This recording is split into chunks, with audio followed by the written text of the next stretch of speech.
ए, रुको रुको रुको। अरे कहाँ जाना है भाई?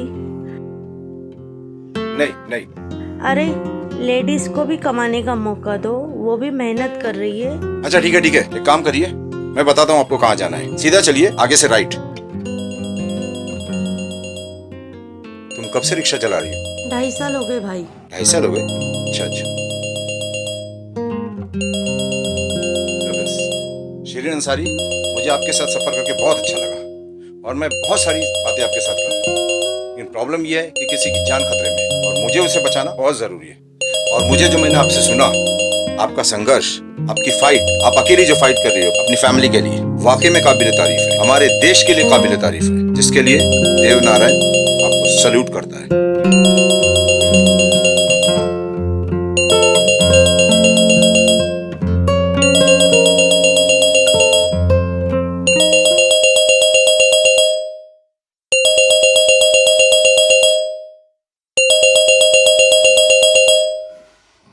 हेलो। हाँ राज बोल, इतनी सुबह सुबह कैसे कॉल कर लिया? हेलो देव भैया, आपसे एक हेल्प चाहिए। क्या हुआ? अरे देव भैया, कल रात मैंने अपने पर्स में 10,000 रुपये रखे थे। सुबह उठ के देखा तो उसमें सिर्फ 5,000 रुपये हैं। अब बीवी की तरफ देख रहा हूँ तो उसके हाथ में तो झाड़ू है। अब समझ में नहीं आ रहा है कि क्या करूँ, बताइए। क्या बीवी से पूछ के देख लूँ? देव भैया, हेलो देव भैया।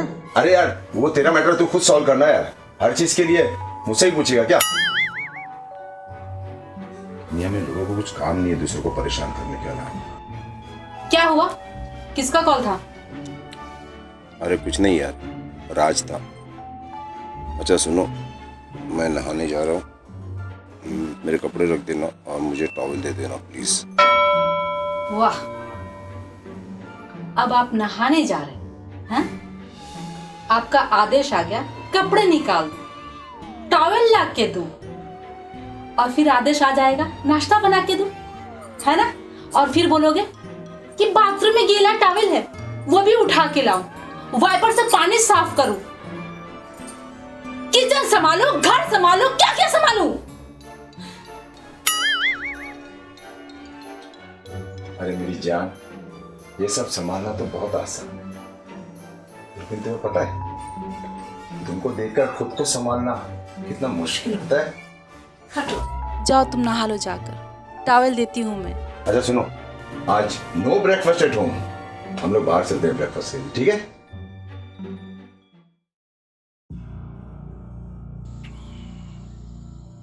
सेवक राम, ये स्वामी। बिमल को फोन लगाओ।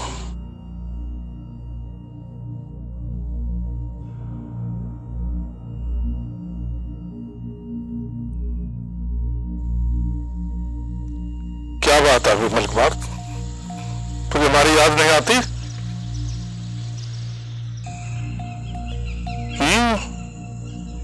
ठीक है, मैं यही सुनना चाहता था।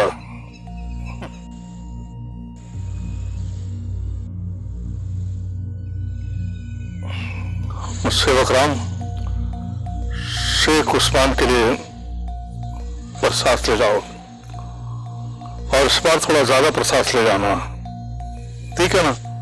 और थोड़ा होशियारी से जाना, ठीक है? प्रस्थान।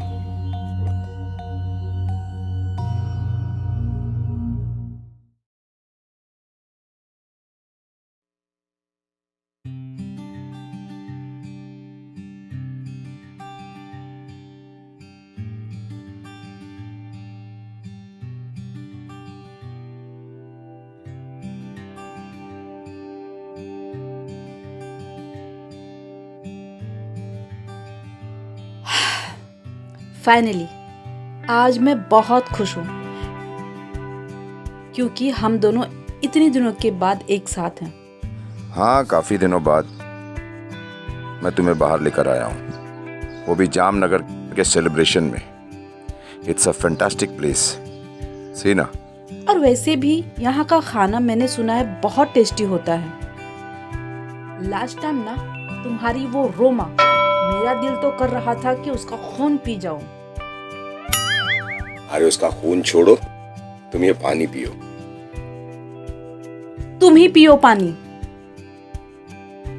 अच्छा सुनो, कुछ ऑर्डर करते हैं। हाँ, कुछ करो ऑर्डर।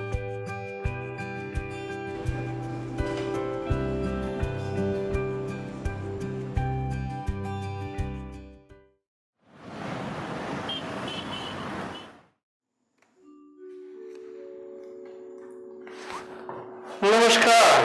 नमस्ते, कैसे हो? लक्ष्मी भाभी आइए आइए आइए, बैठिए। आप कैसे हैं? अरे भाभी जी क्या बताऊं, जब से वो फोन आया है ना, पेट में गड़बड़ हो गई है। अरे अतुल जी, आपको फिक्र करने की जरूरत नहीं है। मुझे बताओ क्या मामला है। देव जी, आप तो जानते हैं राजेश भानुशाली जी ने लंदन जाने से पहले ये ऑफिस, वो आश्रम और जमीन हमारी संस्था को दान कर गए थे। हाँ, आपने बताया था। जी हाँ, बताया था मैंने, अब दिखाता भी हूं, देखिए।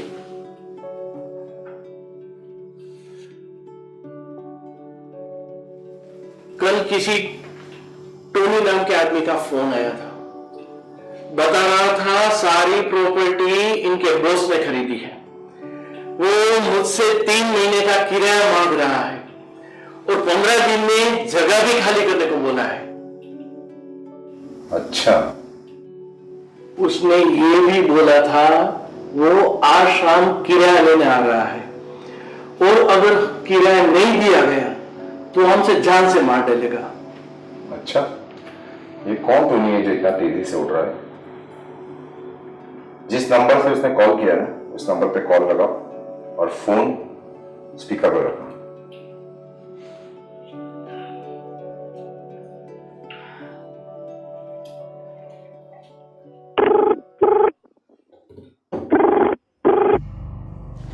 क्या अतुल, इतनी जल्दी किराया रेडी कर लिया? तेरे पास तो शाम तक का टाइम था। सर, मैंने सोचा ये मामला जितना जल्दी निपट जाए उतना अच्छा है। और प्लीज, मैं आपका नाम जानना चाहता था और उनका नाम भी जानना चाहता था जिन्होंने ये जमीन खरीदी। इतनी जल्दी भूल गया? कल तो बताया था। आखिरी बार बता रहा हूँ, तू लिख के रख ले। मैं बिल्डर विमल के ऑफिस से टॉनी बात कर रहा हूँ।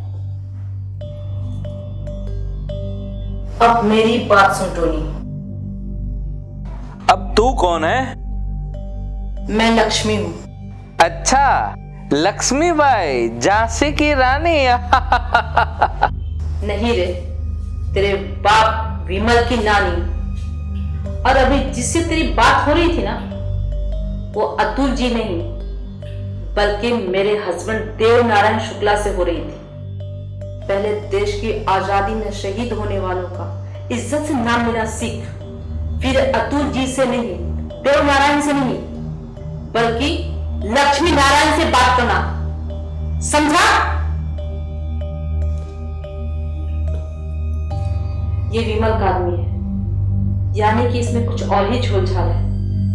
कॉन्ट्रैक्टर विमल। देव भैया, मुझे तो कुछ समझ में नहीं आ रहा है।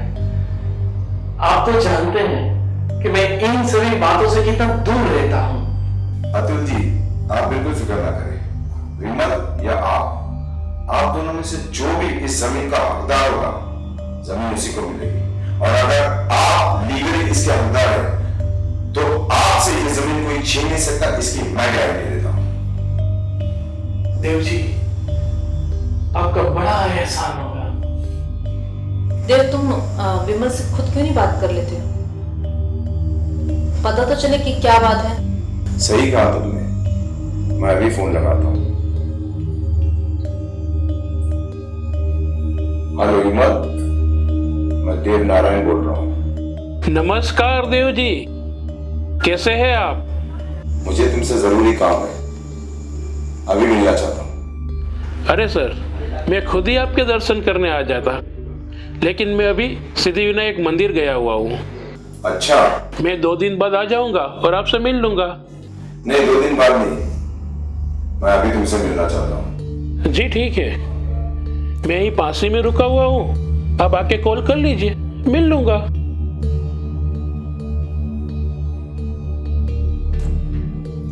मैं लक्ष्मी को घर छोड़कर आता हूँ, फिर हम दोनों दर्शन के लिए चलते हैं। वहीं पर विमल से भी मुलाकात हो जाएगी। ओके?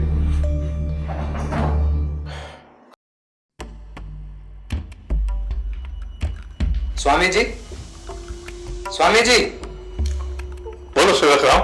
वो विमल जी आपसे मिलने आए, कुछ परेशान लग रहे हैं। विमल जी, हाँ बुलाओ बुलाओ बुलाओ ना, बुलाओ।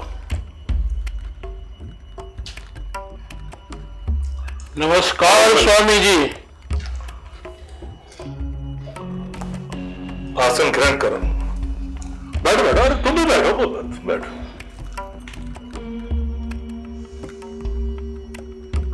कुछ परेशान लग रहे हो। जी स्वामी जी, और जमीन की बात नहीं हुई थी संस्थान के मालिक अतुल से, उसकी तरफ से देव का फोन आया था, मुझे मिलने के लिए बुला रहे हैं। देव नारायण शुक्ला, ये कहां से टपक पड़ा? मैंने उसे न मिलने की वजह से बोला कि मैं सिद्धि विनायक मंदिर दर्शन करने के लिए जा रहा हूँ, 2 दिन के बाद आके मिलूंगा, लेकिन देव बोल रहा है मैं वहां आके आपको शाम को मिलता हूँ। ठीक है, अभी तुम देव से मिलने जाओ, लेकिन उससे कुछ पता नहीं चलना चाहिए। अगर कल कोई बात हो गई तो? कोई बात नहीं होगी, मुझे वो जमीन चाहिए तो चाहिए, फिर सामने कोई भी हो मुझे उसकी परवाह नहीं। फिर आप ही बताइए हम क्या करें।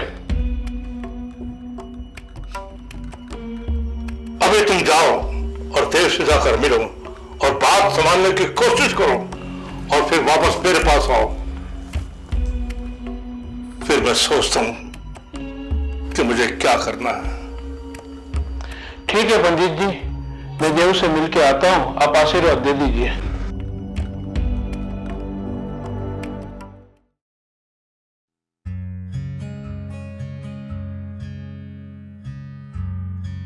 क्या हुआ देव जी, यहाँ कुछ काम है क्या?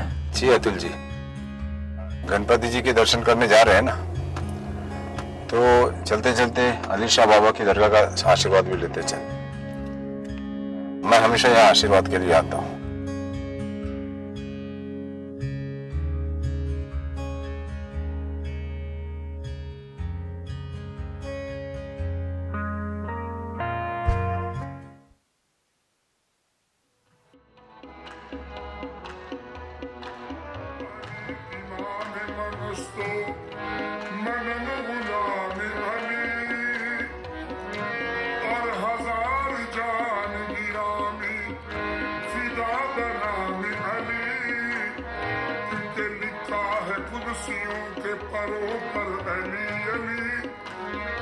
जन्नत की हर दीवार दरों पर अली अली, दिल में अली अली तो जुबां पर अली अली, जंगल बाढ़ के कहना दे अली अली, और मुश्किल को मेरी हल करो या मुश्किल कुशा अली अली, अली दा मलंग मत अली दा,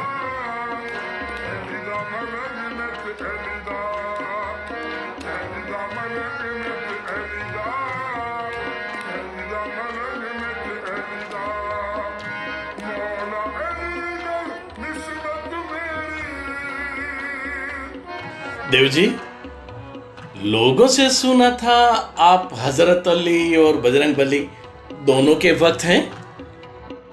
अतुल जी, मैंने सभी धर्मों के ग्रंथ पढ़ रखे हैं, चाहे भगवत गीता हो, होली कुरान हो, और सभी ग्रंथों ने यही समझाया है कि मानवता का धर्म सबसे बड़ा धर्म है। लेकिन कुछ अज्ञानी लोगों ने धर्म के नाम पर आतंक मचा रखा है। हाँ, देख लें, पड़ोसी देश से आए दिन मस्जिदों में और दूसरे धार्मिक स्थानों पे बम ब्लास्ट की न्यूज तो आती रहती है। जिस तरह एक सच्चा हिंदू है ना, चाहे वो चोर डाकू ही क्यों ना हो, मंदिर में कभी ब्लास्ट नहीं कर सकता, उसी तरह एक सच्चा मुसलमान भी मस्जिद में ब्लास्ट नहीं कर सकता। लेकिन हाँ, कुछ लोग हैं जो धर्म और मजहब के नाम पर आतंक फैलाते हैं। जी हाँ, सभी लोग अपने धर्म को समझकर सही तरीके से पालन करे ना तो ये जो धर्म के दुश्मन है ना, इनका व्यापार ही बंद हो जाएगा। मैंने मानवता की शिक्षा मर्यादा पुरुषोत्तम भगवान श्री राम से ली है। बस यही वजह है कि क्रूरता और अज्ञानता का मैं सबसे बड़ा दुश्मन हूं। हाँ, मैं सभी धार्मिक स्थल पर जाता हूं और सभी धर्मों का आदर करता हूं। अतुल जी, जिस तरह भगवान श्री राम ने, भगवान श्री कृष्ण ने मानवता के दुश्मनों से युद्ध किया था ना, उसी तरह इमाम हुसैन ने भी अपने वक्त के सबसे बड़े आतंकवादी यजीद के साथ युद्ध किया था। देव जी, इमाम हुसैन की स्टोरी तो मैंने भी पढ़ी है। उसको पढ़कर आंख में आंसू आ जाते हैं। चलो अब चलते हैं।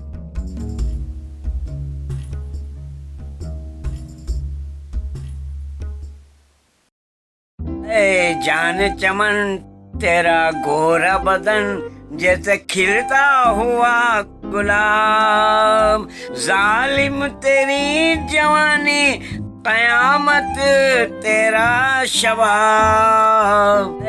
जान चमन। वाह चाचा वाह, है जाने चमन तेरा गोरा बदन, क्या बात है। बड़े हैंडसम लग रहे हो चाचा आज। बहुत दिनों बाद नहाए हो क्या? अबे नहाते तो हम रोज हैं। अच्छा, तो फिर लगता है किसी की मोहब्बत का असर है ये। शोभा जी ने क्या कहा? हाँ हाँ, उन्होंने फोटो देखा आपका, बड़ी तारीफ कर रही थी आपकी। ऐसा लगता है उनका दिल आ गया है आप पर। बबलू को नहीं बताना। नहीं बताऊंगा, बिल्कुल नहीं बताऊंगा।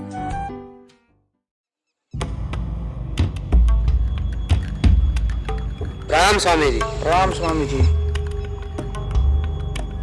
इसे समझा दिया ना सब? ये स्वामी।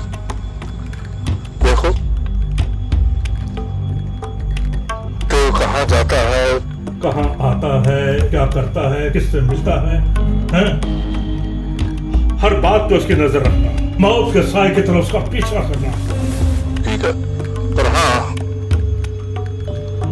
किसी को शक ना हो, समझ गए? जाओ।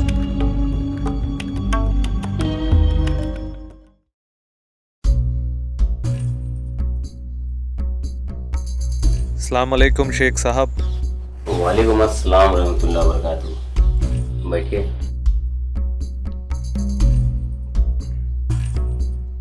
कहिए, कैसे आना हुआ?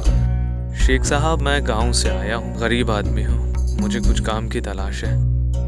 मस्जिद में इमाम साहब से पूछा तो उन्होंने कहा मैं आपसे मुलाकात कर लूँ। कहाँ तक पढ़े लिखे हो? पढ़ा लिखा तो नहीं हूँ साहब, कोई मेहनत मजदूरी का काम मिल जाएगा तो ज्यादा बेहतर है। मैं हकीम हूँ, गरीब लोगों का मुफ्त इलाज करता हूँ। अगर मैं दवा दूं तो क्या तुम उन लोगों तक पहुंचा सकते हो? जी हाँ, पहुंचा दूंगा। पैसे के लिए कुछ भी करूंगा।